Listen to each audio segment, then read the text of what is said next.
Guys, কালকে বাড়িতে না আমি ছিলাম একা, বিছানায় শুয়ে শুয়ে সুন্দরভাবে মোবাইল ঘাটছি। হঠাৎ করে দরজা খটখট শব্দ শুনে ফোনের আলো জ্বালিয়ে না দরজা খুলি, অমনি বড় লম্বা চুলওয়ালা একজন মহিলা মুখ হা করে দাঁড়িয়ে আছে। আমি তো দেখেই বেশ, সে আবার কি করেছে, আমার চোখে মুখে জল দিয়ে আমার আবার জ্ঞান ফিরিয়েছে। চোখ খুলেই দেখি ওর সামনে দাঁড়িয়ে আছে। ভয়ে কাঁপতে কাঁপতে আমি তোকে জিজ্ঞেস করলাম, কে তুমি? ও উত্তরে কি বললো জানো?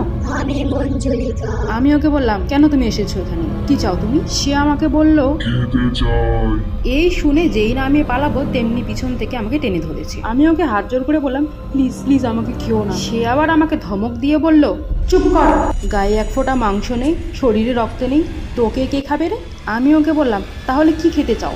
সে কি বললো জানো? আমি চিকেন খাবো। এইটা শুনে বিশাল শান্তি। আমিও বললাম, আমার অনেকদিন থেকে চিকেন পোলাও খাওয়ার ইচ্ছে হচ্ছে। সে আবার বললো, হ্যাঁ হ্যাঁ চলবে চলবে। আমি তাকে বললাম, যাও তাহলে পেঁয়াজ আর আলুটাকে কেটে দাও। এইদিকে আমার চিকেন পোলাও বানাতে বানাতে সকাল হয়ে গেছে। এসে দেখি মঞ্জুলিকা নাক ডেকে, আর এদিকে কচি করে এক প্লেট মেরে দিয়ে ওর পাশে এসে ঘুমিয়ে পড়ে।